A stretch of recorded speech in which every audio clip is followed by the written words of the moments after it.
আল্লাহর নবীকে কাফেররা এসে বলল, হুজুর রুহ কি বলে দেন, রুহ কি দিয়ে বানানো সেটাও বলে দেন, রুহ কি জাতীয় বস্তু সেটাও আপনি বলে দেন।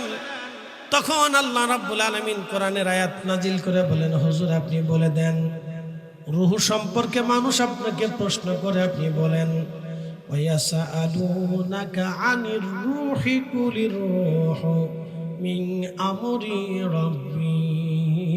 এই রুহটা আল্লাহর একটা হুকুম মাত্র, আল্লাহর হুকুমেই বান্দার দেহে আসে এবং আল্লাহর হুকুমেই বান্দার দেহ ত্যাগ করে। ঠিক কি না?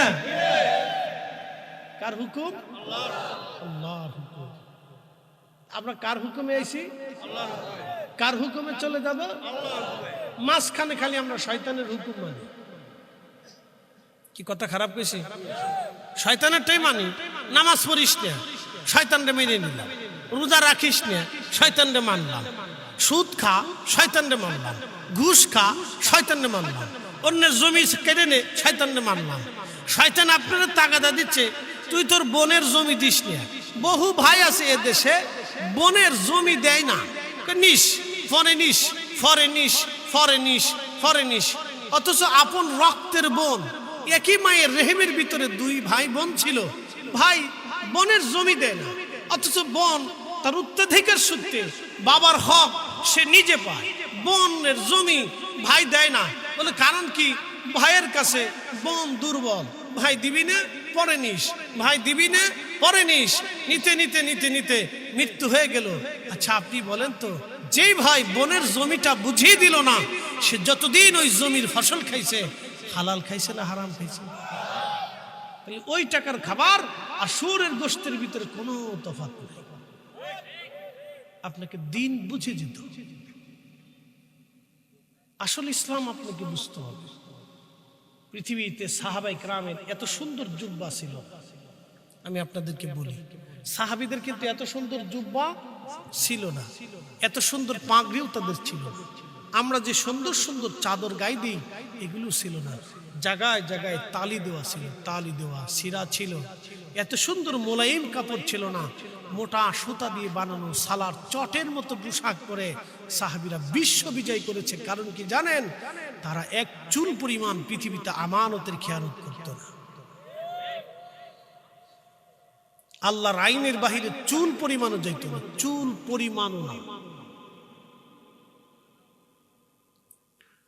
চুল পরিমাণও না, চুল পরিমাণও না। সাহাবায়ে কেরাম আল্লাহর সিদ্ধান্তের বাহিরে, রাসূলের সুন্নতের বাহিরে চুল পরিমাণও তারা কখনো খেলাপ করেন নাই, জান নাই। যার কারণে সাহাবায়ে কেরামের পোশাক ছিল নরমাল, কিন্তু ঈমান ছিল বড় উহুদ পাহাড়ের মতো শক্ত। কথা কোন ঠিক না বেঠিক? এই জন্য তারা শ্রেষ্ঠ। তারা কি? কথা বলেন, তারা কি শ্রেষ্ঠ? তারা হচ্ছে শ্রেষ্ঠ। আমরা বসি একটু জিকির করি, লা ইলাহা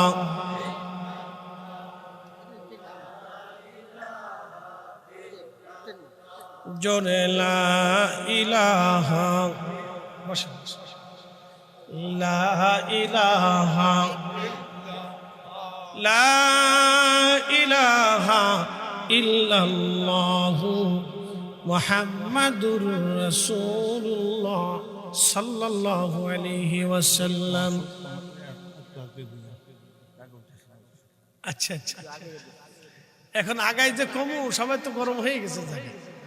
পিছনের ভাইরা একটু কাইন্ডলি, এদিকে জায়গা আছে, চলে আসে। পিছনের ভাইরা প্লিজ, এদিকে জায়গা আছে। আচ্ছা, অনেকে আছে কি বলি দাদুজি, ওই অনেকে আছে দাঁড়ায় ওয়াজ শুনতে পছন্দ হয়। এরা দাঁড়ায় শোনে, এটা মজা লাগে, তার কাছে আরাম লাগে। দাঁড়ায় মজা লাগে, দাঁড়ায় শুনতে শুনুক। আমার কথা দাঁড়ায় শুনুক, বয়ে শুনুক, শুয়ে শুনুক, যেমনি শুনুক শুনুক। যদি হে চিন্তা করে যে আমি ফা উঁচা করে দিয়ে মাথা নিচ করে দিয়ে শুনবো, আমি তো তাও শোনে, শুনে যায়, শোনার দরকার। কি কথা ঠিক আছে না ভাই? আচ্ছা বলেন তো, আজকে মাহফিল যদি এখানে না হইতো, তাহলে এই কথাগুলি আপনারা কি শুনতে পারতেন?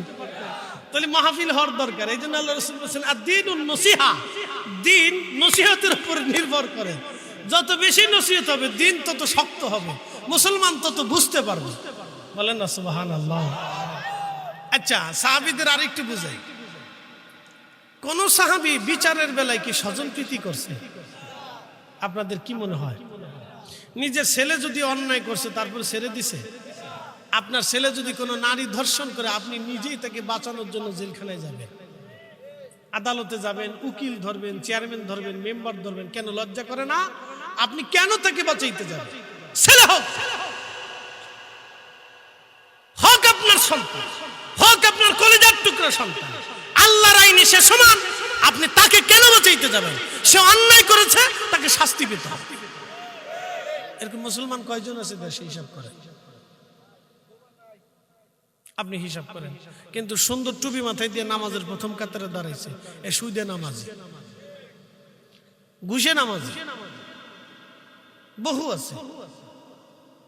তাহলে হিসাব করেন তো মুসলমান কয়জন আছে? প্রিয় উপস্থিতি, খুব মনোযোগ দিবেন। তাহলে আমরা কয়জন আছি এরকম নিজের সন্তানটাকে আল্লাহর বিধানের উপর ছেড়ে দিয়ে আপনি শাস্তি দিবেন, আপনি নিজে শাস্তি দিবেন? কয়জন আমরা আছি আপনি একটু চিন্তা করেন। আচ্ছা, আমি তাবলীগ নিয়ে সমালোচনার দরকার নেই আমার, সেটা তাদের নিজস্ব বিষয়। এই মৃত্যুর দায়ভারটা কে নিবে?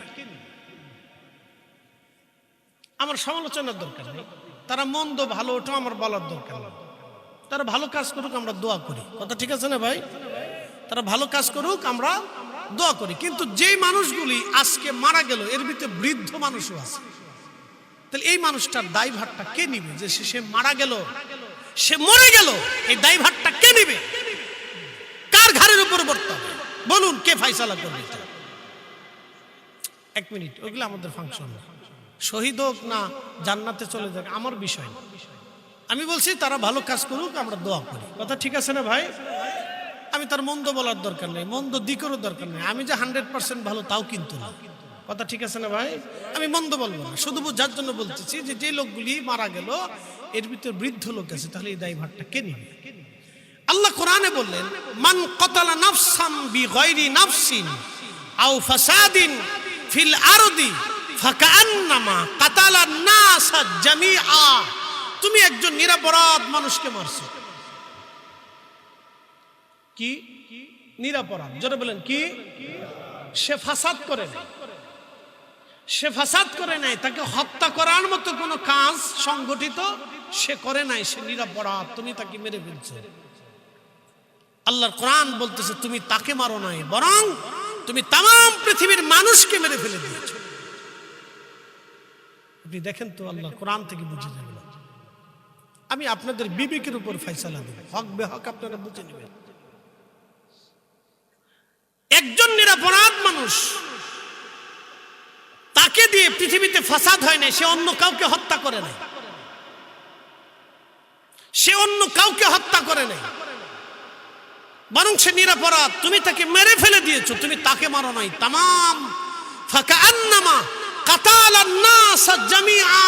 কোরআন বলতেছে পৃথিবীর সব মানুষকে তুমি হত্যা করছো, পৃথিবীর সব মানুষ মেরে ফেলে দিলে যেই গুনাহ, তুমি একজন নিরপরাধ মানুষকে মেরে ফেলে দিলে সেই গুনাহ।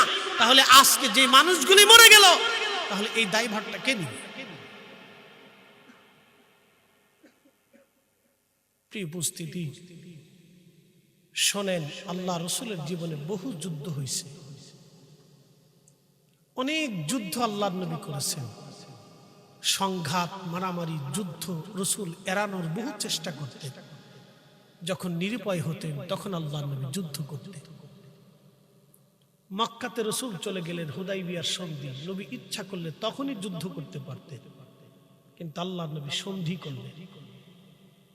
সন্ধিটা মুসলমানদের সিদ্ধান্তের বাহিরে গেল, মানে মুসলমানদের স্বার্থের বাহিরে চলে গেল। হযরত ওমর বলেন, ইয়া রাসূলুল্লাহ কেমন হলো?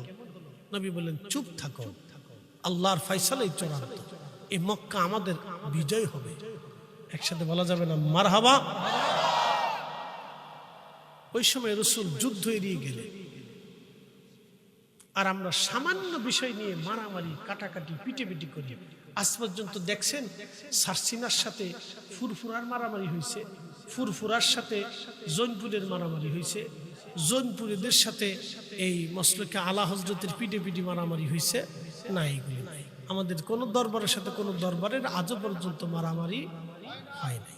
এলাকা ভিত্তিক দু একটা বিশৃঙ্খলা হতে পারে। প্রিয় উপস্থিতি, হাজিরিন খুব মনোযোগ দিবেন।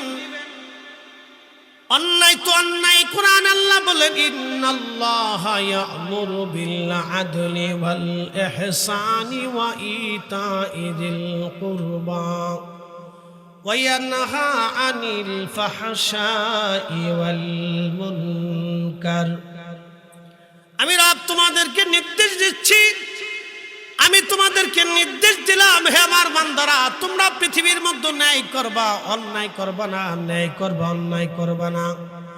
আপনার সন্তান যদি অন্যায় করে, তারপরও আপনি সন্তানের পক্ষ নিতে পারবেন না। আপনাকে আল্লাহর আইনের পক্ষ নিতে হবে। কথা বল না কেন? আপনার সন্তান যদি অন্যায় করে, আপনি সন্তানের পক্ষ নিতে পারবেন না আল্লাহর আইনের বাইরে। আল্লাহর আইনের পক্ষে আপনাকে থাকতে হবে। হযরত ওমর নিজের সন্তানকে নিজে পিটিয়ে মেরেছেন, কারণ সন্তান অপরাধ করেছিল, নিজের সন্তানকে পর্যন্ত বিচারে তিনি ছেড়ে দেন নাই। একসাথে বলবেন আল্লাহু আকবার। এই জন্য পৃথিবীতে যারা ন্যায় বিচার করে, তারা হযরত ওমরের সাথে তাদের হাসর নাসর হয়ে যাবে।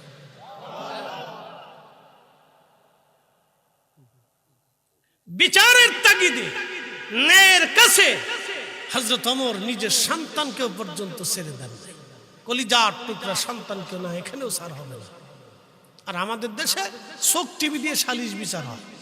কাকা একটু ভালো করে বুঝে দেখেন, আমার পক্ষে যেতে রায় আছে। উনি অপরাধ করলে ওনার পক্ষেই যেতে হবে।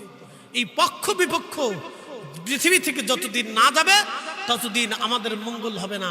শোনেন, আল্লাহ রাসূল বলেছেন, উম্মত, তোমাদের ভিতরে যদি ন্যায় বিচার প্রতিষ্ঠিত হয়, তাহলে মনে রাখবে আল্লাহর আকাশ থেকে রহমতের বৃষ্টি আসবে, তোমাদের সামান্য শস্যে আল্লাহ বরকত দিবে।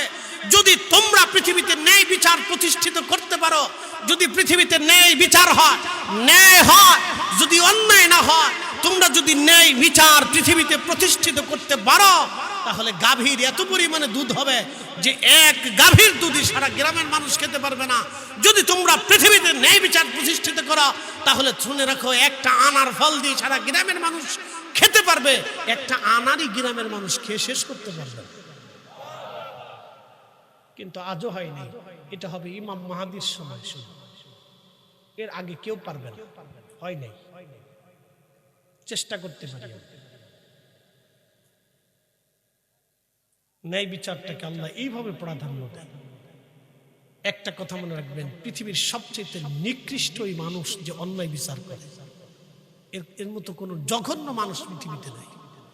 যেই লোক পতিতার ব্যবসা করে, নিজের টাকা দিয়ে অন্য নারীর দেহ ভোগ করে এবং নারীদেরকে পতিতা বৃত্তি করা, তারা পৃথিবীতে একবারে শুয়োরের চাইতে নিকৃষ্ট। ও মানুষের কাতারই পড়ে না, ও শুয়োরও না, শুয়োরের চাইতেও নিকৃষ্ট। ও কুকুরের সাথে তুলনা করা যাবে না। কুকুরের 3টা গুণ আছে, ওর কোনো গুণ নাই।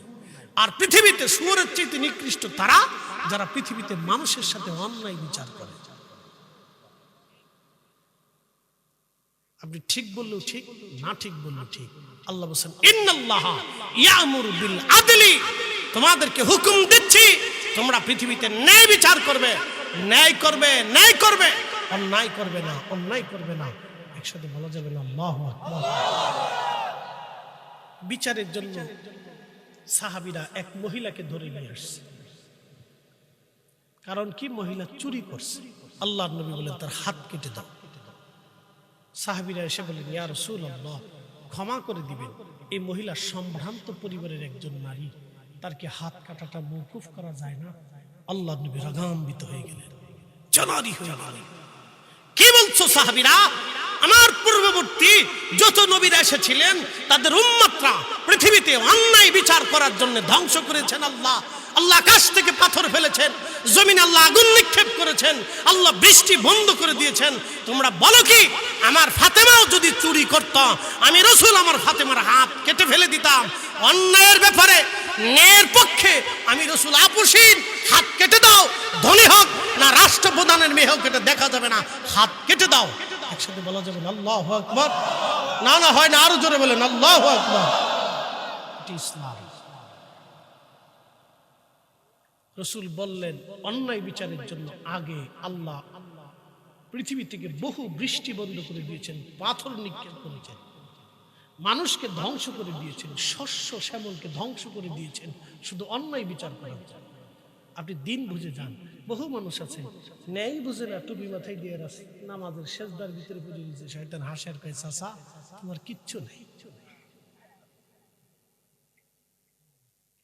ফরিদি সাহেবের মতো ফাগরি ৩৬,০০০ বছরও যদি মাথায় দিয়ে ঘুরেন কিচ্ছু হবে না। দিন বুঝতে হবে। আমরা আসলটা হারিয়ে ফেলছি, শুধু বাহ্যিক পোশাকটা ধরে নিয়েছি, কিন্তু হৃদয়ের ভিতরে আমাদের দিন নষ্ট হয়ে গেছে। কথা ঠিক কিনা ভাই? হৃদয়টা নষ্ট হয়েছে, আমরা বাহিরের পোশাকটাকে ধরে নিয়েছি। খুব সুন্দর দেখা যাচ্ছে, বাহ কত সুন্দর হুজুর।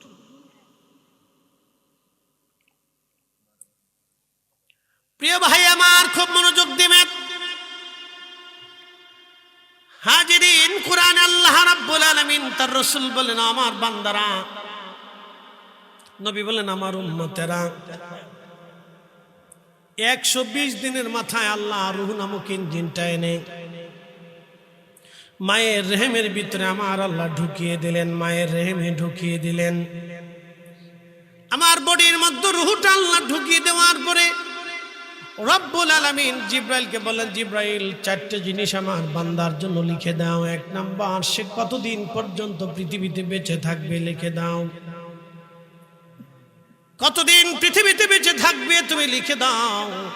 এবং 2 নাম্বার, সে কি পরিমাণ রিজিক অন্বেষণ করবে এবং কি পরিমাণে রিজিক সে খানা খাবে সেটাও লেখো। তার বরাতে কি পরিমাণ রিজিক হবে সেটাও লেখো। আল্লাহর সিদ্ধান্তের বাহিরে আপনি একটা ভাতের দানাও বেশি খেতে পারবেন না। কথা কর না কেন? আপনি হাজার হাজার কোটি টাকার মালিক হলেও আল্লাহর সিদ্ধান্তের বাহিরে একটা ভাতের দানা বেশি খেতে পারবেন। বিশ্বাস আছে আপনাদের? কথা বলেন আছে? আছে। একটা ভাতের দানাও আপনি বেশি খেতে পারবেন না আল্লাহর সিদ্ধান্তের বাহিরে। যাহা বরাতে লিখেছে যতটুকু ততটুকুনি খাদ্য পারবেন, এর বেশি একটা ভাতের দানাও বেশি খেতে পারবেন। এটা যদি বিশ্বাস করেন তাহলে অন্যায়ভাবে কোনো সম্পদ রুটি রুজি করবেন না। যদি বিশ্বাস করেন হ্যাঁ আমার রব আমাকে যাহা বরাত করেছেন এটাই পাবো, তাহলে অন্যায়ভাবে একটু ভাতের দানাও আপনি সংগ্রহ করবেন না। যদি করেন এটা আপনাকে দুনিয়াতে রেখে যেতে হবে, এটা আপনার সন্তান ভাগে পাবে। কিয়ামতের ময়দানে ওই সন্তান আপনার জন্য ওই একটা দানা ভাতের অবৈধ ভাতের দানার জন্য সন্তান আপনার দায়ভার নেবে না। ওই গুনাহের দায়ভার আপনাকে বহন করে হাসরের ময়দানে ঘুরতে হবে। তাহলে বোঝা গেল যে পৃথিবী থেকে অন্যায়ভাবে সম্পদ রুটি রুজি করে তার মতো বোকা পৃথিবীতে আর কেউ নাই। সবচেয়ে বড় বোকা, একবারে সবচেয়ে বড় বোকা সে নিজে বুঝলো না যে তার আখিরাত ধ্বংস করে দিয়েছে। এই জন্য আল্লাহ কোরআনের একটা আয়াতে বলেন, ইয়া আইয়ুহাল্লাযীনা আমানু লা তুলহিকুম আমওয়ালুকুম ওয়ালা আওলাদুকুম আন যিকরিল্লাহ।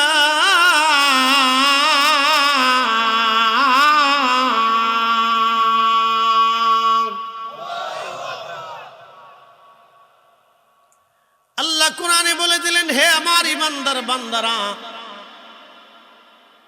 হে আমার ইমানদার বান্দারা, ইয়া আইয়ুহাল্লাযীনা আমানু লা তুলহিকুম আমওয়ালুকুম ওয়ালা আওলাদুকুম আন যিকরিল্লাহ।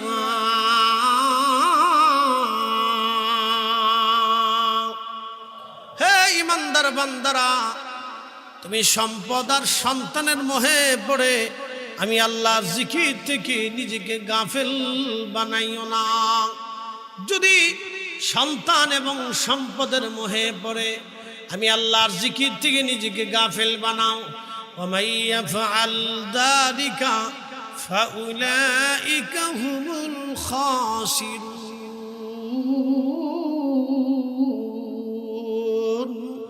তুমি মহা ক্ষতিগ্রস্ত হয়ে যাবে, ক্ষতিগ্রস্ত হবে, ক্ষতিগ্রস্ত হবে, ক্ষতিগ্রস্ত হয়ে যাবে। আহা, আল্লাহর কথা কত চমৎকার। মেহেশরের মাঠে আল্লাহর বান্দার ফয়সালা হবে। নবী বললেন, তিনটা জায়গা মানুষ সন্তানকে ভুলে যাবে, সন্তান বাবা আমাকে ভুলে যাবে, কেউ কারো কথা মনে রাখবে না, কেউ কারো পরিচয় দিবে না। 1 নম্বর মিজানের পাল্লা, 2 নম্বর ডান হাতে বাম হাতে আমলনামা যখন দিবে, 3 নম্বর ফুলসিরাতের ঘাটে কেউ কারো কথা মনে থাকবে না।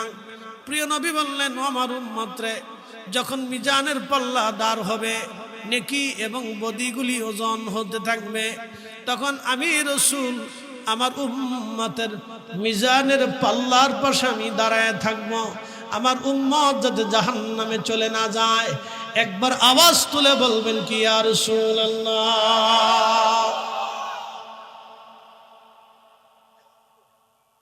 হাজিরিন, আল্লাহর নবী বারো বললেন, উম্মতরে মিজানের পাল্লায় ডান হাত বাম হাতে আমল, মিজানের পাল্লায় কার ওজন বেশি হবে কম হবে?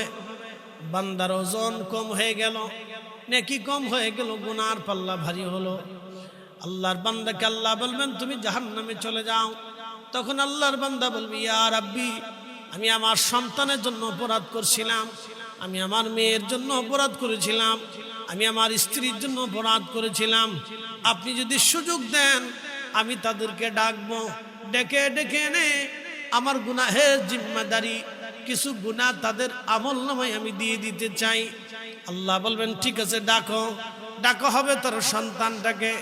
বাবা বলবে, ছেলে রে, আমি তোমার জন্য অপরাধ করেছিলাম, তোমার সুখের জন্য বাড়ি বানিয়েছিলাম, ঘর দরজা বানিয়েছিলাম, জমি জমা করেছিলাম, অন্যায়ভাবে করে রেখে আসছি বেটারে। আজকে আমি গুনাহের ভারী হইয়া জাহান্নামী হয়ে যাচ্ছি। ছেলে আমার, কিছু গুনাহের জিম্মাদারি তুমি নিয়ে নাও। ছেলেটা সেই দিন ডাক দেয়, বলবে, আব্বা জান, আমি নিজের পাপের চিন্তায় পেরেশান আছি। আপনি কেন অবৈধভাবে সম্পদ রুজি করতে গেলেন?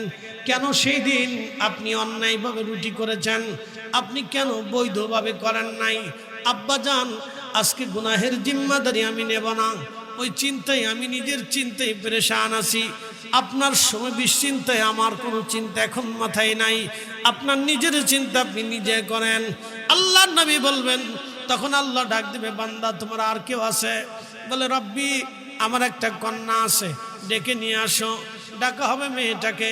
বাবা বলবে, মেয়ে আমার, কলিজার টুকরা, তোমাদের সুখের জন্য দুনিয়াতে অন্যায় করেছিলাম, বাড়ি ঘর জমি জমা রেখে এসেছিলাম। বেট কন্যারে, আজকে গুনাহের জিম্মাদারি কিছু নিয়া আমার গুনাহ তুমি একটু কমিয়ে দাও। মেয়েটা বলবে, বাবা, আমি বড় পেরেশানির মধ্যে আছি, নিজের চিন্তায় বিরাট বড় পেরেশানি।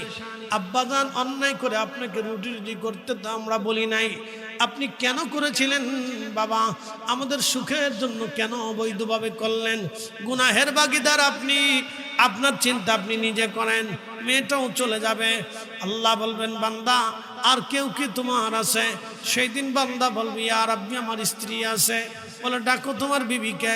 বিবিকে ডাকা হবে সেই দিন, আমার স্ত্রী, আমার সহধর্মিনী, কলিজার প্রিয় আমার, তোমার সুখের জন্য আমি কোনো অন্যায় করেছিলাম, বহু অবৈধভাবে সম্পদ রুজি করে তোমার গহনাগাতি, কাপড় চুপড়, তোমার জন্য মনের আশা বাসনা, তোমার হাসির জন্য, খুশির জন্য আমি অন্যায় করেছিলাম। বিবি, আজকে আমি জেলখানার আসামি হয়ে গেলাম, গুনাহের ভারী হয়ে গেল আমার কিছু গুনাহ নিয়ে, তুমি আমার গুনাহগুলি হালকা করে দাও।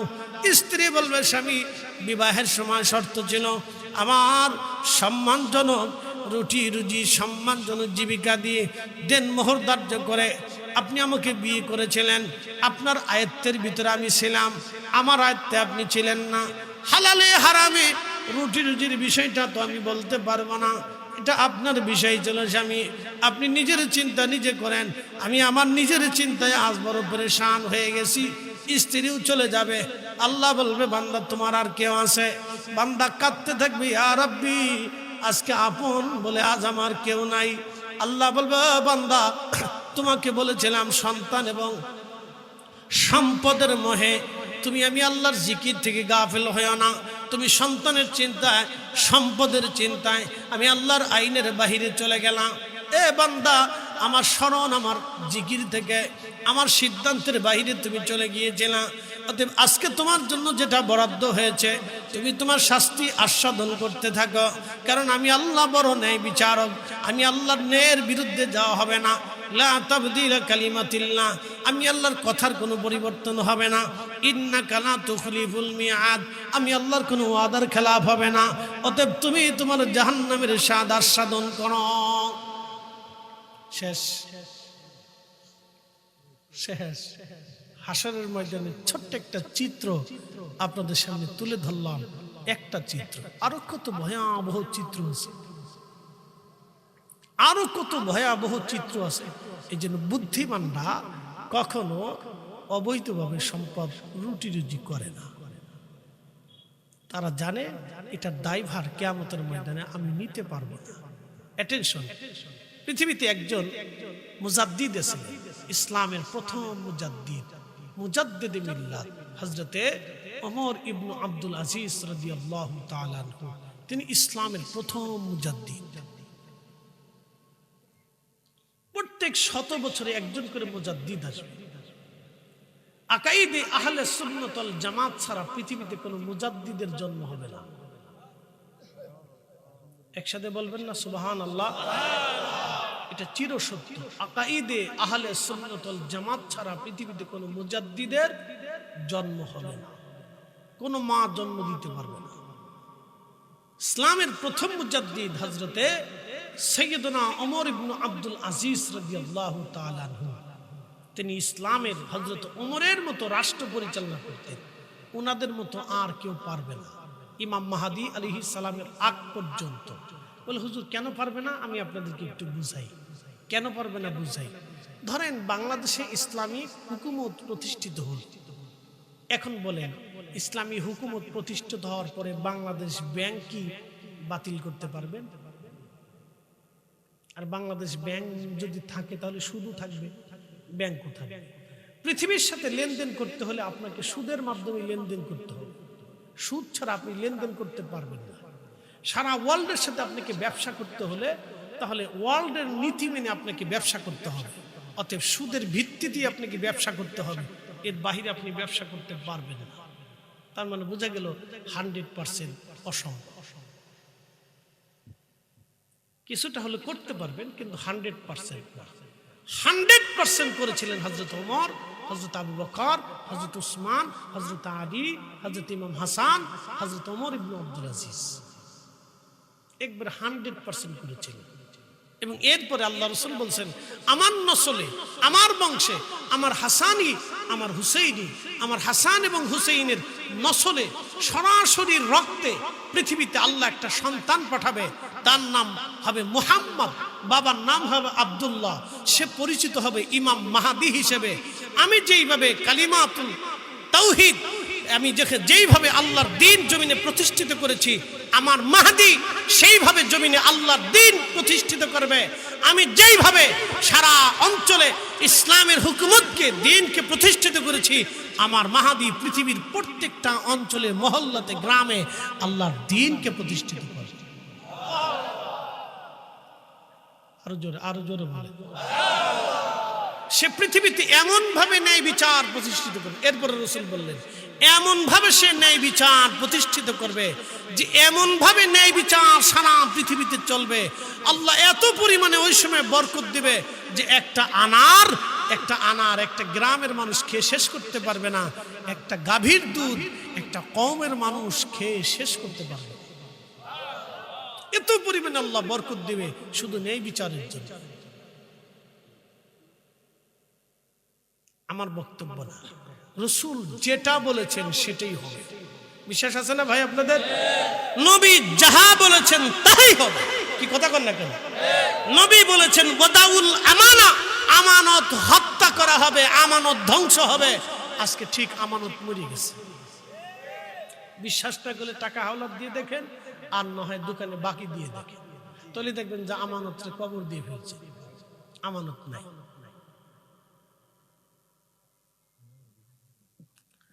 আমানত রহমতুল্লাহ নাই, ও চলে গেছে আল্লাহর কাছে, নাই।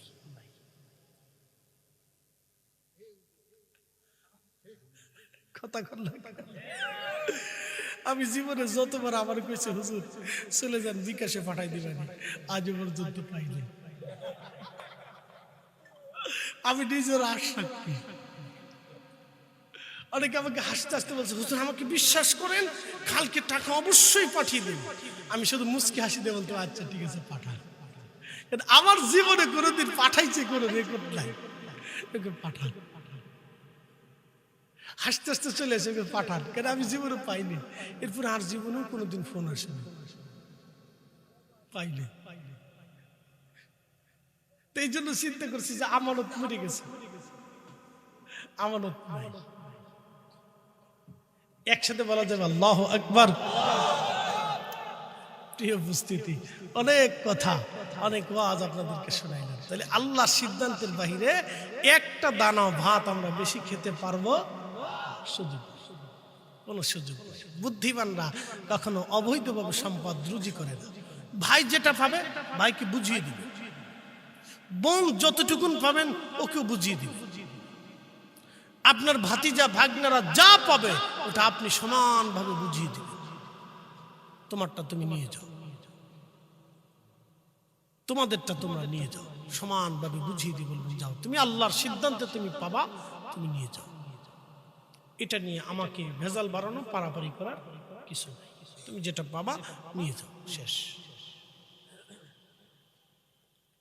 তবে একটা দিক হবে, যদি আপনি হালাল রুজি করেন, আপনার সন্তানদেরকে আল্লাহ মানুষ বানাবে। একসাথে বলবেন আল্লাহু আকবার। আপনার সন্তানদেরকে আল্লাহ কি বানাবে? মানুষ বানাবে। আর যদি হারাম করেন তাহলে সন্তান মানুষ হবে না, ও দেখতে মানুষ হবে কিন্তু ভিতরে জানোয়ার হবে। এই কথা কর না কেন, জোরে বলেন। ও দেখতে মানুষ হবে কিন্তু ভিতরে জানোয়ার হবে, ও মানুষ হবে না। কারণ হারাম খাওয়াইয়া কোনো মানুষ তৈরি হয় না, তার কাজ নষ্ট হয়ে যায়, দিল মরে যায়, দিল মরে যায়, দিল মরে যায়, ও দিল থাকে না, ওটা মরে যায়। ও দেখতে মানুষ হবে কিন্তু ভিতরে মানুষ হবে না। আমি 100% পিওর মানুষ হবে।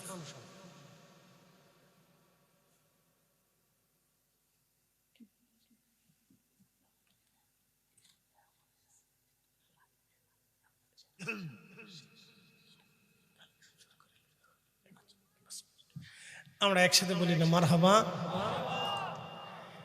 প্রিয় উপস্থিতি, খুব মনোযোগ দিয়ে বলছিলাম, আল্লাহ রাব্বুল আলামিনের রাসূল বলেন, আমার উম্মতেরা চারটে জিনিস আল্লাহ ওই সময় লিখে দেয়। 1 নম্বর হায়াত, 2 নম্বর রিজিক, 3 নম্বর ইজ্জত, 4 নম্বর জান্নাতি হবে নাকি জাহান্নামী হবে আল্লাহ লিখে দেন। কতদিন পর্যন্ত আপনি বেঁচে থাকবেন ওই সময় আল্লাহ নির্ধারিত করে দেন। এই জন্য আল্লাহ বলে দিলেন, ওমা তাদরি নাফসুম বিআইয়ি আরদিন তামুত। মানুষ কতদিন, কোন জায়গা, কোন অবস্থায়, কিভাবে মারা যাবে কেউ জানে না, কেউ জানে না। কেউ কি জানে? আজ পর্যন্ত কেউ বলে দিতে পারছে? তবে নবীদের বিষয়টা স্বতন্ত্র, তারা আল্লাহ কর্তৃক নিয়ন্ত্রিত। নবীরা কে কর্তৃক নিয়ন্ত্রিত? সরাসরি আল্লাহ কর্তৃক নিয়ন্ত্রিত। তারা অনেক গায়েবের খবর বলে দিতেন। একসাথে বলবেন আল্লাহু আকবার। আমার রাসূল যাহা যাহা ভবিষ্যৎবাণী করেছেন এটা আল্লাহর পক্ষ থেকে করেছেন। কথা ঠিক আছে না? আল্লাহর পক্ষ থেকে করেছেন, তো রাসূল যেটা বলেছেন সেটা হবেই। কথা বললে কেন হবে না? কি বিশ্বাস আসেনি? হবেনি? হবেনি? হবে। নবী যেটা বলেছেন সেটাই হবে। আল্লাহ রাসূল বলেছেন প্রকাশ্যে নারী পুরুষ জিনা করবে, ঠিক তাই হচ্ছে। যদি বিশ্বাস না করেন তাহলে পার্কে, বিনোদন কেন্দ্রে, সি বিচে, সমুদ্রতে চলে যাবেন। আর যদি আরো বিশ্বাস না করেন তাহলে কুমিল্লা স্টেডিয়াম মাঠে একটা কনসার্ট দিয়ে দেখবেন যে কত পুরুষ আর নারী বেহায়া। এই কথা কেন না, জোরে বলেন। যদি বিশ্বাস না করেন তাহলে কুমিল্লা স্টেডিয়ামে একটা কনসার্ট দিয়ে দেখেনি যে কত নারী পুরুষ বেহায়া। তাহলে আল্লাহর নবী যা বলছেন সেটা হবে না? একসাথে বলেন, কথা বলেন, হবে কি না? হবে, হবে, হবে, এটাই হবে। প্রিয় উপস্থিতি, এই জন্য বলছিলাম যে 1 মিনিট, এই জন্য বলছিলাম যে আমাদের সব কিছু কাজ, জোরে বলেন। এখানে আমরা 100 বছর বয়সের কেউ আছে বাবাজি? 100 বছরের কেউ আছে না? আচ্ছা 1 মিনিট, আচ্ছা মনোযোগ দেন। 100 বছর বয়সে আমাদের মুরব্বী দাদুর বয়স কত? না, দাদু বলতেছে 85, আমি আরো 10 বছর ধরলাম 95। ধরেন 100 বছর ধরেন আর কি, যে দাদুর বয়স 100 বছর। উনি একমাত্র ব্যক্তি এই গ্রামের ভিতরে সবচেয়ে প্রবীণ, অর্থাৎ এই গ্রামের শত মানুষের ভিতরে উনি একমাত্র ব্যক্তি এখনো বেঁচে আছে। বাদ বাকি সবাই কোথায় চলে গেছে? 100 বছর বয়সী সবাই কোথায় চলে গেছে? সব মাটির নিচে। বাকি 100 বছর পরে আমরা এখানে যারা আছি, বলেন আমরা কোথায় যাব? তাহলে সামান্য জীবনে এটা নিয়ে পারাপারি, মারামারি, কারাকারি, লাথালাতি, গুতাগুতি, কিলিগিলি, এটা করে লাভ কি? কোনো লাভ নেই।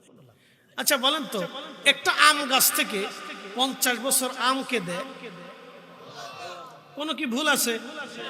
একটা মাছের ডিম থেকে হাজার হাজার মাছ কে দেয়? আপনাদের এই গোমতী নদী, পদ্মা নদী, যমুনা, ব্রহ্মপুত্র, এই যত নদী আছে সব নদীতে লক্ষ লক্ষ বছর ধরে, হাজার হাজার বছর ধরে এই মাছ আল্লাহ দিল। কোনো সরকার খাবার দেয় না, ওষুধ দেয় না, কিচ্ছু দেয় না। এত হাজার হাজার বছর ধরে মাছ আল্লাহ দিচ্ছে। Crore crore crore crore trillion billion ton মন মাছ মেরে মেরে মানুষ এত হাজার হাজার বছর ধরে খাইলো, আজও পর্যন্ত মাছ শেষ হলো না। যে আল্লাহ এত বছর ধরে পদ্মাতে মাছ দিয়ে থাকেন, সমুদ্রে কোটি কোটি মন মাছ দিয়ে থাকেন, সে আল্লাহর পথে 1 টাকা দান করলে আল্লাহ কি 70 গুণ বাড়ায় না? একই নাছে এই বেলায় গেলে সিরা টাকা, মসজিদে যত পয়সা টাকা, সিরা টাকা, অচল টাকা মসজিদের বাক্সে দিয়ে চলে আসে। এটা মনে করে বিরাট নেকি পাইছি। শয়তান হাসে আর কয় দিয়ে আমার সেই দোষীটা, শয়তান হাসে আর কয় দিয়ে আমার সেই বড় চিটা না। সিরা টাকা, পয়সা টাকা। একদিন আমার মুতল্লি বলতেছে, হুজুর একটু বলে দিয়ে যে পয়সা টাকা, সিরা টাকা এগুলি অসল টাকা না দেয়। এই তো মসজিদের বাক্সে দিয়ে আসে। আল্লাহর সাথে চালাকি করবেন না। আল্লাহ কোরআনের একটা আয়াতে বলছেন, কথা শেষ, খুব মনোযোগ দিয়ে। وَأَنْفِقُوا مِمَّا رَزَقْنَاكُمْ مِنْ قَبْلِ أَنْ يَأْتِيَ أَحَدَكُمُ الْمَوْتُ।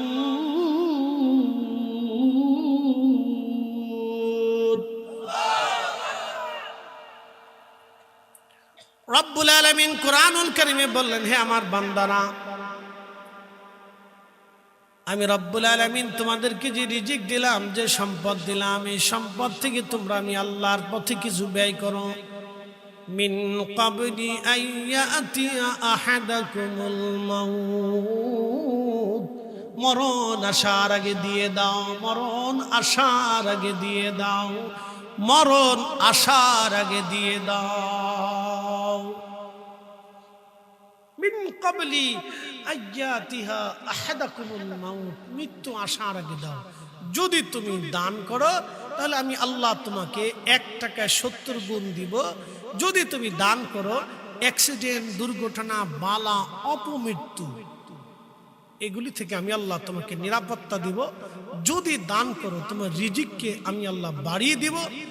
আর যদি দান না করো, তাও তুমি শুনে রাখো, কিয়ামতের ময়দানে মানুষেরা গোশত কামড়ায় কামড়ায় টেনে টেনে ছিঁড়ে ফেলবে আর বলবে, ফায়াকুলা রাব্বি লাউলা আখারতানি ইলা আজালিন করিব, আল্লাহ আমাদেরকে আবার পৃথিবীতে পাঠান, আবার পৃথিবীতে পাঠান। ফাআসসাদাকা, আমি বেশি বেশি করে এই হস্ত দিয়ে দান করব, সাদকা করব, তোমার পথে ব্যয় করতে থাকবো, খরচা করতে থাকবো। ওয়া আকুম মিনাস সলিহিন, আর সলিহিনদের অন্তর্ভুক্ত হয়ে যাব, অন্তর্ভুক্ত হব। আল্লাহ বলে দিলেন, ওয়ালাই ইউআখিরাল্লাহু নাফসান ইযা জাআ আজালুহা।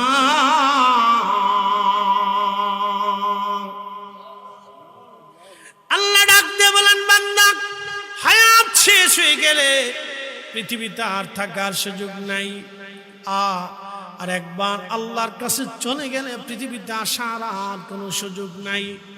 সনাতনী হিন্দু ধর্মে যারা বিশ্বাসী তাদের বক্তব্য হলো, আবার আসিব ফিরে ধানসিঁড়িটির তীরে নবান্নে এ বাংলায়, হয়তো শালিকের বেশে। তাদের বিশ্বাস ভগবান আমাদেরকে আবার পৃথিবীতে পাঠাবেন, কবুতর বানিয়ে, শালিক বানিয়ে, কাক বানিয়ে, কুত্তা বিলাই শিয়াল বন্য পশু করে আমাদেরকে আবার পৃথিবীতে পাঠানো হবে। আল্লাহ জানিয়ে দিলেন, ও বান্দা তুমি শুনে রাখো, পৃথিবীতে আর আসার কোনো সুযোগ নাই, কোনো ব্যবস্থা নাই, একবারই সময়। অতএব একটা বার সময় যেহেতু, অতএব এই সময়টা আল্লাহর কাজে ব্যয় করিয়া, এই সম্পদগুলি আল্লাহর পথে ব্যয় করিয়া, আপনার রিজিক আল্লাহর পথে খরচা করে যাওয়া বুদ্ধিমানের কাজ, বুদ্ধিমানের কাজ, বুদ্ধিমানের কাজ। যখন আপনি আল্লাহর পথে দান করবেন, চিন্তা আসতে পারে, হুজুর আমি আল্লাহর পথে দিব, আমার সন্তানরা তো আছে, ছেলেরা আছে। দেখেন আপনার ছেলে পৃথিবীতে আসার পরে আমার আল্লাহ ওই রুহের রুহু যখন মায়ের রেহেমে দিয়ে দেয়, তখন আল্লাহ লিখে দেয় কি পরিমাণে সে খাবে, ওটা কিন্তু লিখিত হয়ে গেছে। আপনি হাজার চেষ্টা করলেও আপনার সন্তানকে বেশি ভালো খাওয়াইতে পারবেন না, আল্লাহর সিদ্ধান্তের বাহিরে। কথা কন না কেন? ধরেন, এই আমার দিকে দেখেন, ধরেন আপনি সুদের কারবারি করে 100 কোটি টাকার মালিক হয়েছে। আচ্ছা বলেন, আপনি কি প্রত্যেক দিন 10 মণ চালের ভাত খাইতে পারবেন? একটা হরিণ জবাই করে খেতে পারবেন? একটা ছাগল দিয়ে নাস্তা করতে পারবেন? তাহলে 100 কোটি টাকার মালিক হয়ে সুদের কারবারি করে কি হইল? আপনি একটার উপরে 60কে বিয়ে করতে পারবেন? 60টে করলেন, 60টের পরে কি আর করতে পারবেন? সুযোগ নাই। আপনার বউরাই আপনার ভিড়াইব।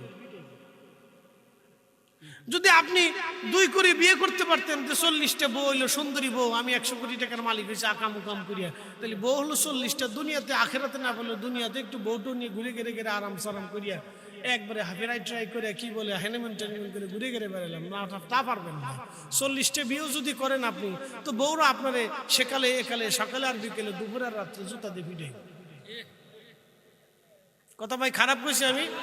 তাহলে সুখ নাই। একসাথে বলেন কি নাই? জোরে বলেন কি নাই?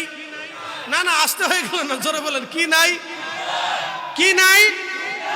সুখ এক জায়গা পাবেন, আলা বিযিকরিল্লাহি তাতমাইন্নুল কুলুব। সুখ আপনি নামাজে পাবেন, জিকিরে পাবেন, রোজায় পাবেন, হালালে পাবেন, দুরুদে পাবেন, রাসূলের ইশকে পাবেন, দুয়ার ভিতরে সুখ পাবেন। কথা কোন না, ঠিক আছে না? এছাড়া সুখ, জোরে বলেন সুখ। আপনি সন্তানের জন্য 100 কোটি টাকাও যদি আপনি রেখে যান, তাহলে ওর বরাদ্দে আল্লাহ যেই পরিমাণ ভাত রাখছে ও পরিমাণই খাবে, এর বেশি খেতে পারবে? কথা ক্লিয়ার? তাহলে বুদ্ধিমানরা আল্লাহর পথে ব্যয় করে। এর চাইতে সুন্দর করে বোঝানোর অভিজ্ঞতা আমার নাই। আল্লাহ যতটুকু মেধা দিয়েছেন ততটুকু দিয়ে আপনাকে সত্যটা বোঝানোর চেষ্টা করছি। আমরা আকাইদে আহলে সুন্নাতুল জামাত, আমরা সুন্নি মুসলমান। আমরা বিশ্বাস করি আমাদের রাসূল আমাদের কিয়ামতের ময়দানে সুপারিশ করবেন। আমরা বিশ্বাস করি আমাদের রাসূল সর্বশ্রেষ্ঠ। আমরা বিশ্বাস করি আমাদের নবী শেষ নবী। আমরা বিশ্বাস করি আমাদের রব আমার আল্লাহ এক। আমরা বিশ্বাস করি ফেরেশতা আছে, হাসর কায়েম হবে, কবরে জিজ্ঞাসিত হবে, মিজান হবে, ফুলসিরাত হবে, শাফায়াত হবে। আমরা বিশ্বাস করি ডান হাত বাম হাতে আমলনামা হবে, হাউজে কাউসার হবে। আমরা বিশ্বাস করি আগে নবীরা আসছিলেন, তারা দিন প্রতিষ্ঠিত করে গেছেন। আমরা বিশ্বাস করি আউলিয়া কারাম সত্য এবং তাদের কারামত সত্য। আমরা এই জন্য আল্লাহর ওলিদেরকে ভালোবাসি। বলেন আমরা কি মাজার পন্থী না অলি পন্থী? আমরা কি মাজারের ভক্ত না অলির ভক্ত? আমরা কোনো মাজারের ভক্ত না। যদি কবরের ভক্ত হতাম তাহলে আওলাজালা কোনো কবরের পাশে যে মঈনুদ্দিন দেশে বহু আছে, শাহজালাল দেশে বহু আছে, বহু শাহজালালের কবর আছে। তাহলে ওই কবরের পাশে বসে বসে আমরা ওই ফুল টুল দিয়ে সাজাইটা দুই চারটে সেজদা মেজদা মারতাম যে এখানে শাহজালাল একটা ঘুমাইছে, এটা কবর, এই কবরে সেজদা দিয়ে দিই না। আমরা এই শাহজালালের ভক্ত না বা এই কবরের ভক্ত না, আমরা কোনো কবরকে এই ভক্ত টক্ত না। আমরা কবরের কাছে যাই বসে কি করব বলেন? আমরা মূলত সিলেটে হযরত শাহজালাল ইয়ামানী যেখানে ঘুমাইছেন আমরা ওনার জিয়ারতে যাই, ওনাকে ভালোবাসি। আমরা কোনো মাজারের ভক্ত না, আমরা ওলি ভক্ত। কথা ঠিক আছে না ভাই? মদিনাতে আমরা মদিনার মসজিদ দেখার জন্য যাই না, মদিনার ওই স্ট্রাকচার দেখার সৌন্দর্য দেখার জন্য যাই না, মদিনাতে যাই আমরা রসুলের জন্য। আমরা রসুলের কবরেরও ভক্ত না, আমরা রসুলের ভক্ত। কথা ঠিক আছে না? রসুলের রওজারও ভক্ত আমরা না, আমরা নবী ওখানে আছেন বিধায় ওখানে যাই। যদি রসুল ওইখানে না থেকে বাংলাদেশে থাকতো তাহলে জীবনেও কোনোদিন মদিনাতে আমরা যাইতাম না। আমরা ওখানে যাই রসুলের কারণে। কথা ক্লিয়ার, কোনো ভেজাল টাজাল নাই। আজের অপবাদ আমাদেরকে দিয়ে না যে আমরা মাজার পূজারি। আমরা মাজার পূজারি না, আমরা মাজারের ভক্ত না। হ্যাঁ, দুই চারটা আওলা জাওলা দেশে আছে, ওগুলো সব জায়গায় আছে, সব জায়গায় আছে দেখেই ইস্তেমায় গুটাগুটি লাগছে। শুধু খালি আমরা দোষ টোষ দিয়ে না ভাই, খামাখা আমরার উপরে এত দোষ চাপাই দিয়ে না। সব দোষ মন্দ দোষ। ওই যে উদর পিন্ডি বুদুর গাড়ে, বুঝছেন না? গু খায় সব মাছে, নাম পরে গাইরে মাছে। না দেশে আমাদের একটা প্রবাদ আছে না ভাই, সব মাছেই বাথরুম পচা কচা খা, খালি গাইরে মাছের দোষ। বুঝতে পারছেন? দোষ ওই বেটারা। এত মানুষের সারা দেশে অকাম কুকাম করলো। কয়েকদিন আগে শুনলাম এক ইমাম সাহেব বলে এই এই মসজিদের ভিতরে কি হিল্লা বিয়ে করে আবার মসজিদেই বলে সে সহবাস করলো, আবার সেই 2 ঘন্টা পরে তালাক দিয়ে দিল। সি ওকে তো মসজিদ থেকে বঞ্চিত করা তো ভুল হয়েছে। ওরে ওই সময় ধৈর্যে বাইন্দে কায়দা মতো জুতা পেটা করার দরকার ছিল। কি কথা কন না কেন? এই মসজিদ কমিটি ভুল করছে তো, তাকে ওই সময় ধরে জুতা পেটা করার দরকার। সে মসজিদে জেনা করছে। মসজিদে কি করছে? জেনা করছে, জেনা করছে মসজিদ।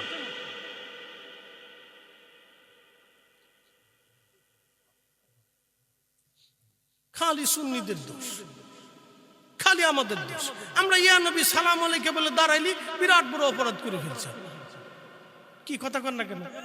আমরা অনেক বড় অপরাধ করছি, মনে হয় যে একবারে জগতে বিরাট বড় অন্যায় করছি। এত দেশে সুদ হয়, আপনি সুদ বন্ধ করতে পারেন না, পতিতালয় বন্ধ করতে পারেন না, ঘুষ বন্ধ করতে পারেন না, এই অন্যায় বিচার বন্ধ করতে পারেন না। খালি আল্লাহ আপনার বুঝি মিলাদ কিয়াম বন্ধ করার জন্য দুনিয়াতে পাঠাইছে নাকি কন?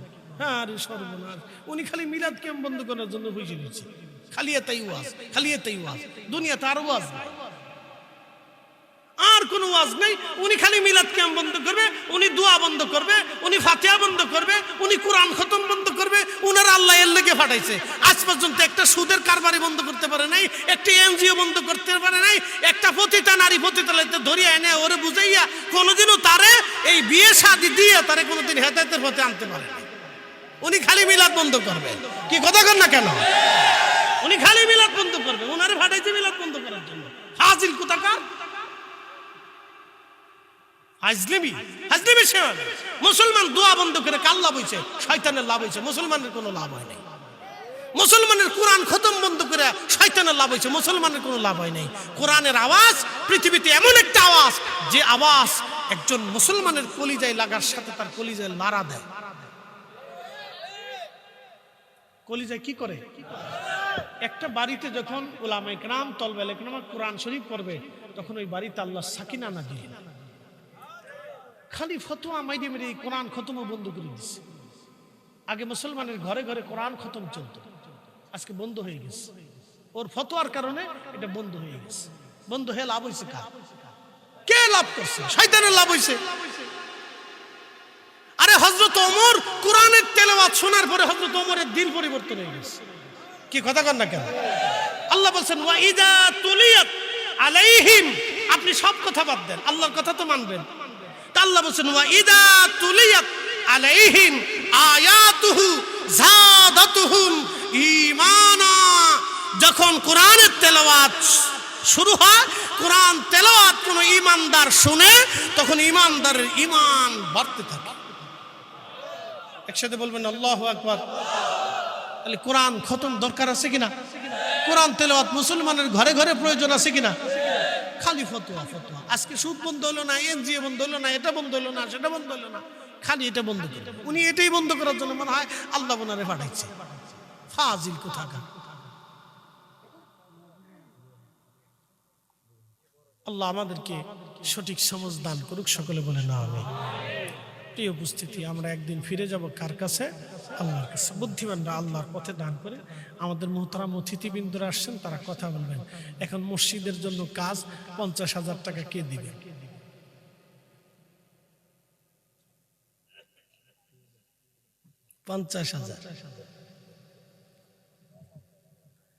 ইনশাআল্লাহ।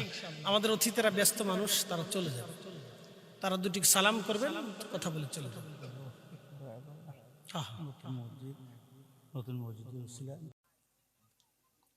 আমাদের পৃথিবীতে একটা ধর্ম আছে, ধর্মের নাম হচ্ছে মাজুসি।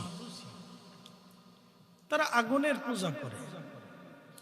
তাদের বিশ্বাস হচ্ছে আগুন আমাদের স্রষ্টা, আগুন আমাদের খোদা, আগুন আমাদেরকে সবকিছু দিয়ে থাকে। এটা তাদের এক ধরনের বিশ্বাস। আমরাও মুসলমানরা একটা বিশ্বাস নিয়ে আমরা ধর্ম পালন করি। কথা ঠিক আছে না? আমাদের একটা বিশ্বাস আছে না? আমাদের বিশ্বাসে আমাদের রবকে আল্লাহ, একসাথে বলতে হবে কে? আল্লাহ। তাকে কি কোনোদিন দেখছেন? দেখেন না, দেখি আপনি তাকে রব মেনে নিছেন। এটার নামই হচ্ছে ঈমান, বিশ্বাস। তো যারা মাজুসি, তাদের বক্তব্য হচ্ছে এই কোরআন, এই আপনার আগুন আমাদের খোদা। আমাদের এখানে একটা বক্তব্য আছে, বলে ফরিদী হুজুর বক্তব্যটা কি? বক্তব্যটা হচ্ছে আগুন কি একা একা কখনো জ্বলতে পারে? পারে। জ্বালানি ব্যতীত আগুন কি কখনো জ্বলে থাকতে পারে? পারে। আপনি দেখেন, এখানে যদি দুইটা পাথরে ঘষা দেন তো আগুন ছুটে আসবে। গ্যাস লাইটে যে আগুন জ্বালানোর পদ্ধতি আছে, তার সাথে গ্যাস থাকে। তো আপনি যখন গ্যাস লাইটটি আগুন জ্বালানোর জন্য আপনি চাপ দেন, তখন ওই নিচে যে আপনার পারদ আছে, এই পারদের সাথে এই পাথরের ঘর্ষণ লেগে আগুনের সৃষ্টি হলো, গ্যাস লাইট থেকে আগুন জ্বলে উঠল। আচ্ছা বলেন, ওখানে যদি গ্যাস না থাকে তাহলে কি আগুন জ্বলবে? জ্বলবে না। আপনি পারদ দিয়ে, পাথর দিয়ে যতই ঘষা দেন, স্ফুলিঙ্গ বের হবে, কিন্তু জ্বলে থাকবে না। তা আগুন জ্বলে থাকার জন্য তার একটা সাহায্যের প্রয়োজন। সেই সাহায্যটা হচ্ছে জ্বালানি। তো জ্বালানি ছাড়া আগুন জ্বলে না। তার অর্থ হচ্ছে আগুন অন্যের উপরে নির্ভর করে।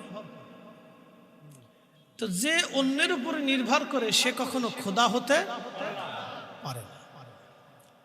আমাদের দেশে যারা সনাতন ধর্মে বিশ্বাসী আছে, তাদের বিশ্বাস হচ্ছে গাভী আমার দেবতা, কেন? সে আমাকে দুধ দেয়। এটা তাদের বিশ্বাস। তারা তাদের ধর্মে বিশ্বাস রাখতেই পারে, আমি কটাক্ষ করব না, তো শুধু বোঝার জন্য। তো কেন গাভী? তাকে দুধ দেওয়ার জন্য তারা ভাবে গাভী আমার দেবতা।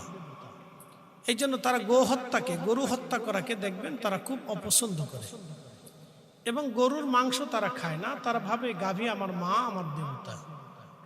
তারা সেটাকে মা এবং দেবতা হিসেবে গ্রহণ করে, যার কারণে তারা কখনোই গো হত্যা করে না এবং গো হত্যা করতে দেয় না। আপনি যদি দেখেন ইন্ডিয়াতে কোন প্রদেশে সহসায় আপনি গরু কুরবানি করতে পারবেন না, আপনাকে তারা দেবে না।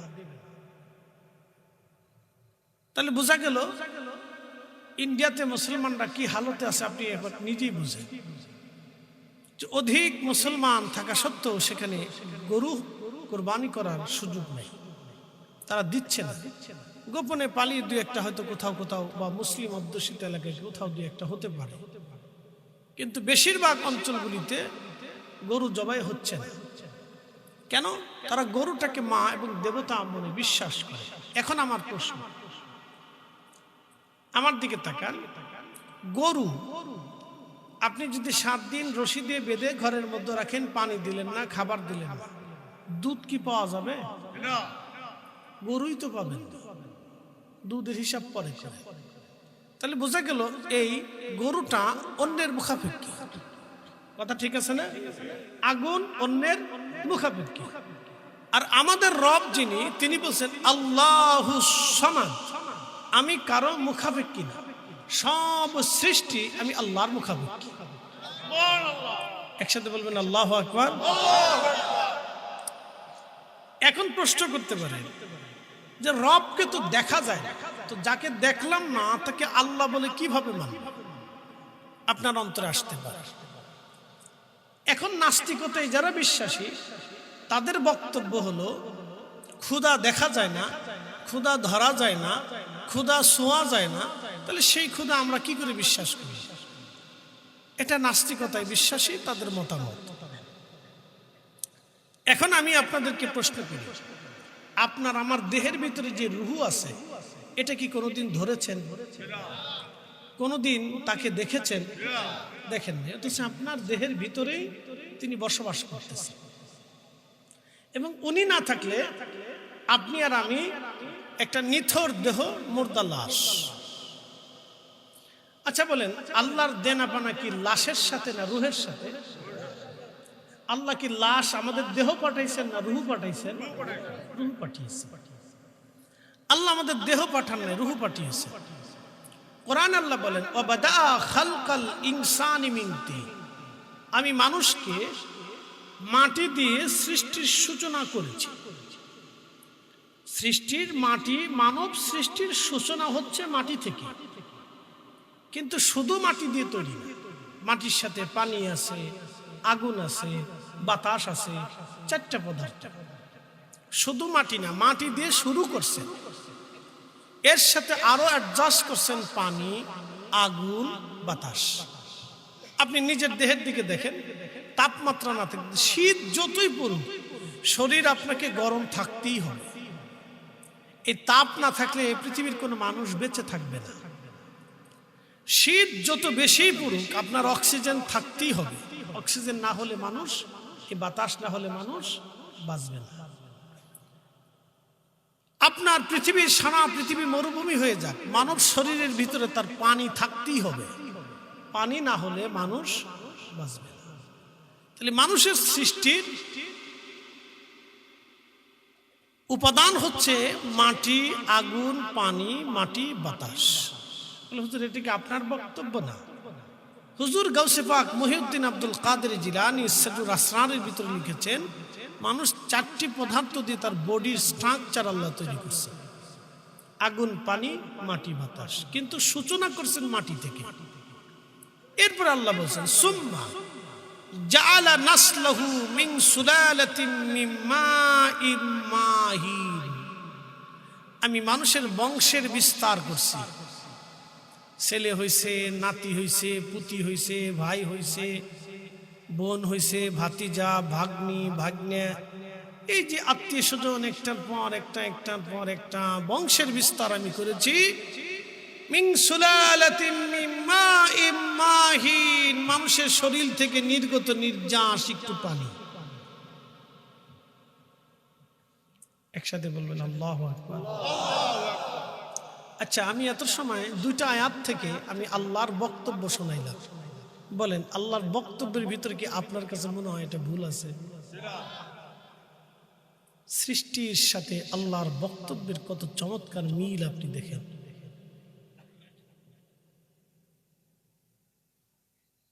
এই জন্য পৃথিবীর সমস্ত ধর্ম মানুষের বানানো, একটা ধর্মে আল্লাহর পাঠানো, সেটা হচ্ছে ইসলাম। কি কথা কর না কেন? জোরে বলেন। যার ভিতরে আজও পর্যন্ত কোনো ত্রুটি কোথাও পায়নি, কেউ ধরাই দিতে পারেনি। প্রিয় উপস্থিতি, চান্দিনাবাসী মনোযোগ দিবেন। মা বোনেরা, বাড়ি থেকে, ঘর থেকে যারা কথা শোনেন, দোকানে বসে যারা শোনেন, মনোযোগ দিয়ে কথাগুলি শুনবেন। আল্লাহ রাব্বুল আলামিন এই কোরআন আল্লাহ জানাইলেন, আমি মানব সৃষ্টি করলাম, মানুষের সৃষ্টি করলাম মাটি থেকে, সূচনা করলাম মাটি থেকে। কিন্তু শুধু মাটি না, মাটির সাথে আরো তিনটা বস্তু আল্লাহ মিশ্রণ করলেন, আগুন, পানি, মাটি, বাতাস। আব আতশ খাক বাদ চার রঙের মশলা দিয়াম যে কইরাছে তোর গঠন চার রঙের মশলা দিয়াম আগুন পানি মাটি বাতাস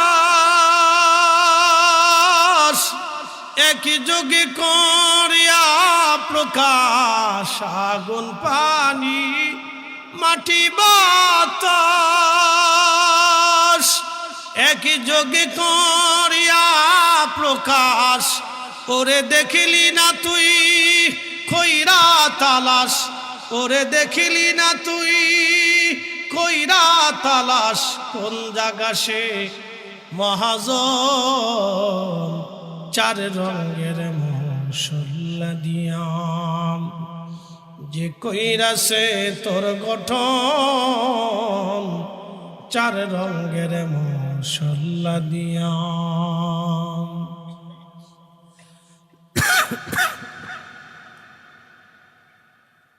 আল্লাহ রাব্বুল আলামিন মায়ের রহমের ভিতরে আমাদের এই বডি তৈরি করার জন্য বিশেষ পদ্ধতিতে আল্লাহর ইচ্ছা অনুযায়ী পানিটা মায়ের জরায়ের ভিতরে এক নিরাপদ আধারে আল্লাহ রাখলেন একটা নিরাপদ আধার মায়ের রেহেমের ভিতরে একবারে নিরাপদ একবারে সেফ জোনে নিরাপদ আধারে আল্লাহ মায়ের রেহেমের ভিতরে পানিটাকে আল্লাহ দিলেন একসাথে বলবেন আল্লাহু আকবার পানিটাকে নেওয়ার পরে আল্লাহ এই পানিটাকে 40 দিন পর্যন্ত রিফাইন করলেন বলেন গাইনি ডাক্তারের সূত্র মতে না আল্লাহর সূত্র মতে এখানে কি কোনো ডাক্তারের হাত আছে পৃথিবীর বড় বড় ডাক্তার জরায়ু বিজ্ঞানী আছে তারপরে আপনার এই মানব বিজ্ঞানী আছে জন্মসূত্র এই ধরনের বড় বড় ডাক্তার পৃথিবীতে যারা গবেষণা করে তারা আছে কিন্তু তারা আজও পর্যন্ত এত চিন্তা এত গবেষণা এত থিসিস করার বড় আল্লাহর সৃষ্টির মতো এই ধরনের একবারে কি বলে আপনার নির্ভুল ভাবে আজও পর্যন্ত কোনো বিষয় তারা চিন্তাই করতে পারে না কথা ঠিক আছে না ভাই দেখেন আল্লাহর সাথে আল্লাহর রাসূলের সাথে এবং বাস্তবতার সাথে আপনি চমৎকার মিল আপনি দেখেন 40 দিন পর্যন্ত পানিটাকে আল্লাহ রিফাইন করে 40 দিন পরে এই পানিটা রক্তপিণ্ড ধারণ করে এই জন্য আল্লাহ কোরআনের এক আয়াতে বলেন খালাকাল ইনসানা মিন আলাক আমি মানুষকে সৃষ্টি করেছি রক্তপিণ্ড থেকে একসাথে বলা যাবে আল্লাহু আকবার আচ্ছা এখন আমি আপনাদেরকে বলি তাহলে মূলত আমরা কি আসলে কিছু ছিলাম একসাথে বলুন আমরা কি আসলে মূলত কিছু ছিলাম আমরা কি আসলে মূলত আমাদের কিছু আছে তা আমাদের সবকিছু কার আপনি এখান থেকে বুঝে যান আমাদের সবকিছু কার আমি অস্তিত্বহীন ছিলাম আল্লাহ কোরআনের এক আয়াতে বলেন কাইফা তাকফুরুনা বিল্লাহি ওয়া কুনতুম আমওয়াতা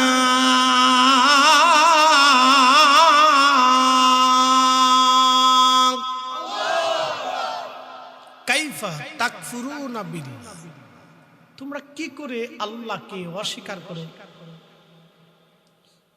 অকুনতুম আমওয়াতা অথচ তুমি নির্জীব ছিলে নিষ্প্রাণ ছিলে মৃত ছিলে অস্তিত্বহীন ছিলে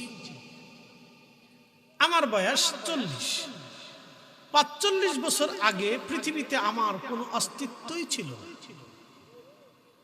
চিরসত্য না ভাই আমার বয়স 45 বছর আগে পৃথিবীতে আমার কোনো অস্তিত্বই ছিল না ঠিক আরো 45 বছর পরে আমারও কোনো অস্তিত্ব পৃথিবীতে থাকবে না ধরে নিলাম এর আগে হতে পারে পরেও হতে পারে কিন্তু 45 ধরে নিলাম বাকি 45 বছর পরে আমারও পৃথিবীতে কোনো অস্তিত্ব হয়তো থাকবে না তাহলে বলেন তো পৃথিবীর এই সামান্য বিষয় নিয়ে বড়াই করার কি আছে আপনি এখান থেকে বুঝেন তাহলে সামান্য জিনিস নিয়ে অহংকার করার কি আছে? কিচ্ছু নেই। এই কথাটুকু বুঝে যাবে, আমাদের কিচ্ছু নেই, কিচ্ছু নাই আমাদের। আপনাকে ছোট্ট করে সৃষ্টির তুলনা দিয়ে আল্লাহর কোরআন থেকে বুঝাইলাম যে আমাদের কিছুই নাই।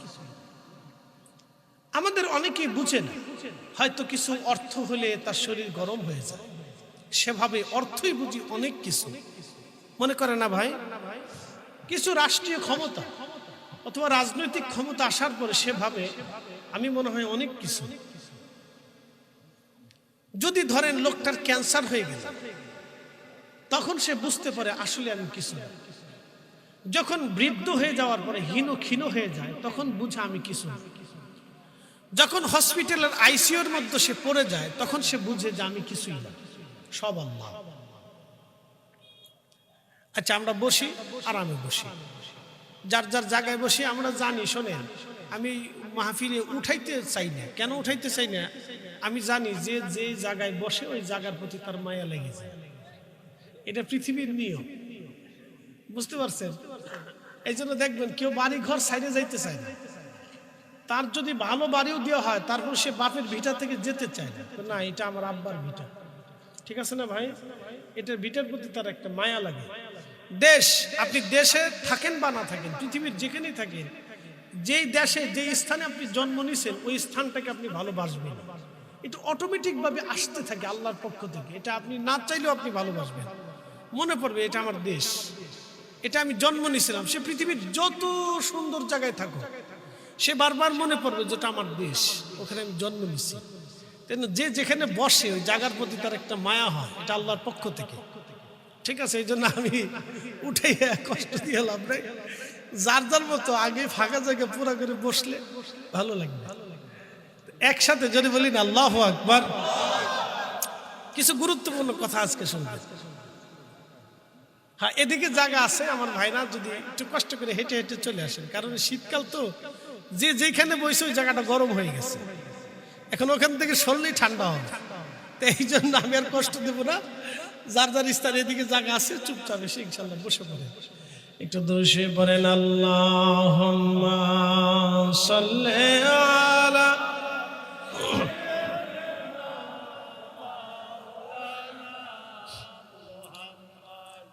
ওয়ালা আলি সাইয়্যিদিনা।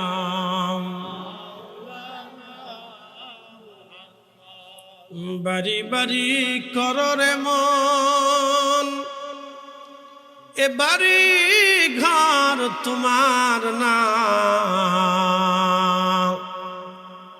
যেই বাড়িতে শুইবারে মন, কবর তাহার ঠিকানা। আল্লাহুম্মা মাশাআল্লাহ।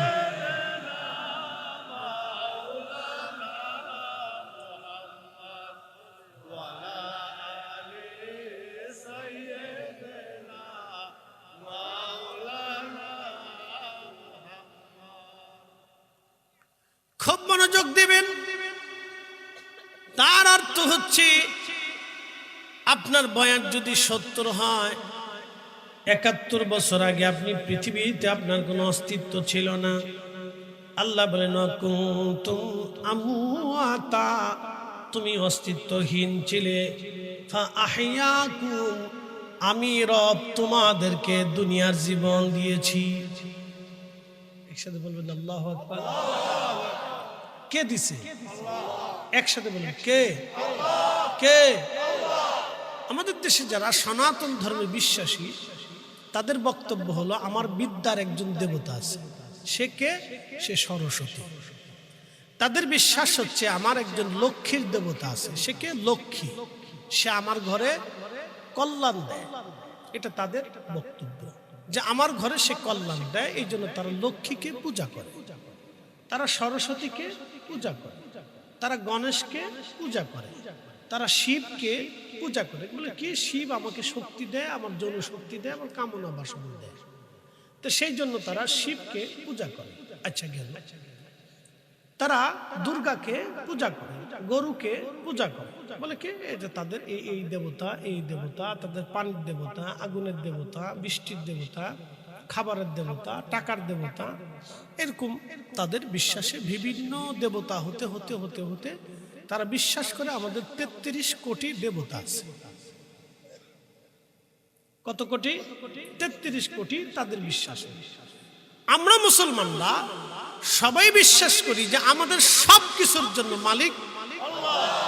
একসাথে বলেন কে? কে? যিনি বৃষ্টি দেন তিনি গরম দেন, যিনি গরম দেন তিনি শীত দেন, যিনি শীত দেন তিনি বরফ দেন, যিনি বরফ দেন তিনি খাবার দেন, তিনি মাছ দেন, তিনি সব দেন, তিনি হায়াত দেন, তিনি মৃত্যু দেন, তিনি ওষুধ দেন, তিনি রোগ দেন, তিনি আমাদেরকে খাওয়ান, তিনি আমাদেরকে পরিচালনা করেন, তিনি একজন। মনোযোগ দিয়ে,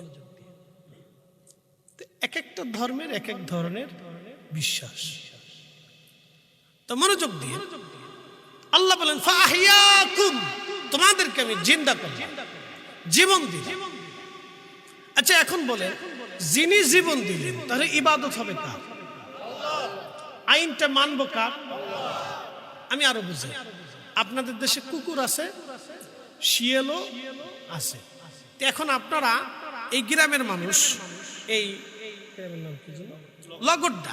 লগড্ডার মানুষ চিন্তা করলেন যে আমরা আর গ্রামে একটা কুত্তাও রাখবো না, আমরা এরপর কুত্তার বদলতে শিয়াল এনে বাড়ি পাহারা দেওয়া। তো সেই জন্য আপনারা কুত্তা তাড়িয়ে দিলেন, জঙ্গল থেকে শিয়াল ধরে এনে ওরে প্রত্যেক দিন সকালে এই 2টা রুটি, একটা ডিম ভাজি, কিছু ভাজি টাজি, এরপরে দুপুরবেলা গরুর গোশত দিয়ে ভাত, রাত্রিবেলা ওরে মুরগা পোলাও টোলাও দিয়ে খাওয়াইলেন, কম্বল মোড়া দিয়ে শোয়াইলেন, ভালো একটা খাট দিলেন, পালঙ্গ দিলেন। বলেন শিয়াল কি থাকবে? ও আপনার মুরগি চুরি করে পালাবেই। বলে হুজুর কারণটা কি? বলে কারণ হচ্ছে আল্লাহ ওকে আইন করে দিছে, তুই যতই তোরে মানব জাতি আদর করুক, তুই জঙ্গলেই থাকবি, ওই গর্ত করে পালাবি, মানুষের মুরগি চুরি করে খাবি। একসাথে বলবেন আল্লাহু আকবার। কুত্তারে আল্লাহ আইন দিছে, তোরে যতই লাঠি সবুর পিটুনি দিক, তুই মানুষের বাড়ির সামনে থাকবি, পাহারা দিবি, ওই কম্বল দিক আর কাঁথা দিক আর না দিক, তুই উঠানের সামনে বসে তোর মনিবের বাড়ি পাহারা দিবি। কুত্তা কিন্তু ঠিকই আল্লাহর আইন মেনেই আপনার বাড়ি পাহারা দেয়, শিয়াল কিন্তু ঠিকই আল্লাহর আইন মেনে আপনার বাড়ি পাহারা দিতে আসে না। ওরা আল্লাহর আইন মানে, একমাত্র আমরা মানুষই আল্লাহর আইন মানে। আপনাকে বুঝতে হবে, ফাহিয়াকুম, আমি তোমাদেরকে জীবন দিয়েছি, তুমি কিচ্ছু ছিলে না, তোমার কোনো অস্তিত্বই ছিল না, তোমাকে আমি জীবন দিছি। প্রিয় লগড্ডাবাসী খুব মনোযোগ দিবেন। রব্বুল আলামিন আমাদের জীবন কিভাবে দিলেন? আল্লাহ নবী বললেন 40 দিন পর্যন্ত মায়ের রেহেমে আমার আল্লাহ পানিটাকে রিফাইন করার পরে রক্তপিণ্ড হলো। রক্তপিণ্ড হওয়ার পরে আমার রব, আমার আল্লাহ, আমার মালিক ওই 40 দিন পর্যন্ত এই রক্তপিণ্ডটাকে মায়ের রেহেমের ভিতরে আমার আল্লাহ আরো রিফাইন করেন। রিফাইন করার পরে আরো 40 দিন রিফাইন করার পরে সেটা গোশতের টুকরা হয়ে যায়। গোশতের টুকরা হয়ে যাওয়ার পরে আরো 40 দিন পর্যন্ত আমার আল্লাহ গোশতের টুকরাটাকে রিফাইন করতে করতে করতে করতে অস্থি হয়, হাত হয়, আঙ্গুল হয়, মোটামুটি একটা বডির স্ট্রাকচার আল্লাহ তৈরি করেন। এরপরে আল্লাহ বলেন, জিব্রাইল রুহের জগৎ থেকে আসল ইঞ্জিনটা এনে আমার বান্দার দেহের ভিতরে রুহুখানা ফুকাইয়ে দাও।